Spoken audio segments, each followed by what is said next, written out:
आइए अब हम जो है कुछ विलोम शब्दों पर चर्चा करते हैं। और विलोम शब्द और पर्यायवाची शब्दों के बारे में पहले ही बता चुके हैं कि आपको इनको याद करना ही होगा अपनी बुक से, ठीक है। तो आइए फिर भी हम कुछ बता देते हैं, कुछ इनकी पहचान है, कुछ बता देते हैं। जैसे विलोम शब्द का अर्थ क्या होता है? उल्टा होता है। उसका अर्थ क्या होता है? उल्टा, मतलब उसका विपरीत। विलोम शब्द का मतलब विपरीत, ठीक है। तो देखिए इसकी परिभाषा देख लेते हैं। उल्टे अर्थ में प्रयुक्त होने वाले शब्दों को विलोम या विपरीतार्थक अपशब्द कहते हैं। मतलब विपरीत, जो विपरीत अर्थ देते हैं उन्हें हम क्या कहते हैं? विलोम शब्द कहते हैं, ठीक है। विलोम शब्द हमेशा सजातीय होते हैं। सजातीय से मतलब है कि संज्ञा का विलोम संज्ञा होगा। मतलब कोई शब्द है और वो संज्ञा है तो उसका जो विलोम शब्द बनेगा वो संज्ञा के रूप में ही होगा। जैसे हमने कह दिया, मान लीजिए हमने कहा लड़का, तो लड़का एक नाउन है, संज्ञा है, और इसका विलोम शब्द क्या होगा? लड़की। तो इसका विलोम शब्द क्या होगा? लड़की। तो वो भी एक क्या है? संज्ञा है, नाउन है, ठीक है। तो क्या हम बोल रहे हैं कि इसका जो है विलोम शब्द होता है संज्ञा का संज्ञा ही होगा। जैसे सर्वनाम है तो सर्वनाम का सर्वनाम ही विलोम होगा, ठीक। विशेषण का विशेषण ही होगा। विशेषण आप जानते हैं, गोरा, मोटा, पतला, छोटा, ये विशेषण। क्रिया का क्रिया होगा, खाना, पीना, सोना, इस तरीके का क्रिया विशेषण क्रिया विशेषण ही होगा। कहने का मतलब जो शब्द होगा उसका विलोम शब्द भी उसी में ही बनेगा, ठीक है। अब ऐसा नहीं कि संज्ञा आ गया शब्द और आपने उसका विलोम बना दिया विशेषण में या क्रिया में, तो ऐसा गलत हो जाएगा, ठीक। चलिए आगे हम देखते हैं। अधिकतर आखिरी अक्षर एक समान होते हैं। अधिकतर विलोम शब्द में हम पहचानते हैं कि जो आखिरी अक्षर होते हैं वो एक समान होते हैं। कैसे? जैसे हमने कहा भूगोल, तो भूगोल का क्या होगा? खगोल। इसका विलोम शब्द क्या होगा? खगोल। तो देखिए भूगोल ये आखिरी शब्द, और देखिए आखिरी अक्षर, दो आखिरी अक्षर, इसमें भी दो और दो एक समान है या नहीं है? जैसे हमने कहा उपमेय तो अनुपमेय, देखिए ये देखिए अनुपमेय उपमेय, एक समान है या नहीं है? तो ऐसे अधिकतर, हमने यहाँ पर देखिए एक शब्द बोला है अधिकतर, सारे शब्दों की बात नहीं कर रहे हैं हम। फिर आप कहें कि सभी शब्द जो है उसमें जो है आखिरी अक्षर जो है एक जैसे एक समान होंगे, ऐसा नहीं है। अधिकतर मतलब प्रायः, ठीक है, कि अधिकतर शब्द ऐसे मालूम पड़ेंगे आपको कि उनका जो विलोम आप बनाएंगे तो आखिरी अक्षर होगा उसमें जो है मिलता जुलता होगा, ठीक है। जैसे आप कुछ विलोम शब्दों को हम देख लेते हैं। जैसे हमने यहाँ शब्द लिख दिया है, इसका विलोम बनाया है।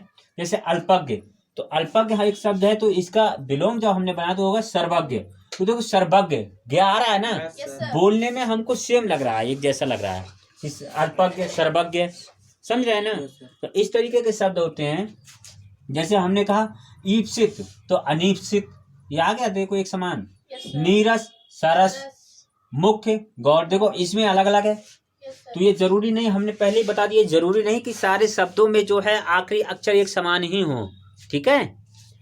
कुछ मतलब अधिकतर होते हैं, हमने अधिकतर शब्द लगाया है, लेकिन ऐसे भी शब्द होते हैं जिनके जो है आखिरी जो अक्षर होते हैं वो समान नहीं होते हैं, ठीक है। एक बार आप अगर बुक से अपनी पढ़ेंगे, उसको देख लेंगे एक दो बार, तो मुझे लगता है ये विलोम शब्द बहुत आसान है, याद हो जाएगा आपको। देखिए विपत्ति विपत्ति संपत्ति, जैसे अज्ञ विज्ञ, देखो समान आ रहा है ना लास्ट वाला। अतिवृष्टि तो अनावृष्टि, उपकार अपकार, उक्त अनुक्त, निर्दय सदय, देखो लास्ट में जो आखिर में आखिरी ये शब्द जो आ रहे हैं, अक्षर आ रहे हैं, ये एक समान आ रहे हैं, ठीक है। देखिए कुछ और देख लेते हैं हम। जैसे स्वजाति तो विजाति, जैसे हम कहें अमित तो परिमित, तो देखो एक समान है ये। जैसे हमने कहा परिश्रम तो विश्राम, ये संकीर्ण विस्तीर्ण, विग्रह संधि, देखो हमने कहा ना विग्रह मतलब अलग अलग करना, संधि मतलब जोड़ना। साधु असाधु, आहूत अनाहूत, योग भोग, देखो गा आया है मगर मिलता जुलता लग रहा है, योग और भोग।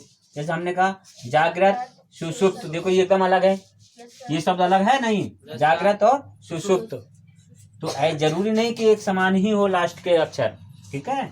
जैसे विधवा सधवा, इसमें देखो एक समान है। तो हमने कहा कि अधिकतर जो है, अधिकतर शब्दों जो कैसे होंगे, अधिकतर अक्षर जो होंगे, जो लास्ट के अक्षर जो है एक समान होंगे।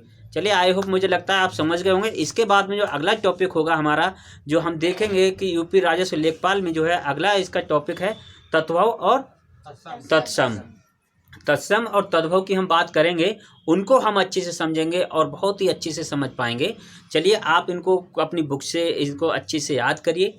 पर्यायवाची और विलोम शब्द बुक से याद करने की चीज़ है, इसको बुक से याद करिएगा। और फिर उसके बाद में अब हम अगला टॉपिक जो है आपका तत्सम और तद्भव पढ़ाएंगे। उसके बाद संधि है, अगले आगे और भी टॉपिक हैं, लेकिन तत्सम तद्भव को हम जो है बहुत अच्छे से समझेंगे। और मुझे लगता है एक बार आप अगर मैं पढ़ा रहा हूँ उसको आप देख लेंगे तो तत्सम और तद्भव कभी भूलेंगे नहीं। चलिए ठीक है, आप इसको नोट कर लीजिए आप लोग। ठीक है, इसको नोट करिए आप लोग और उसके बाद में हम जो है आगे बढ़ते हैं।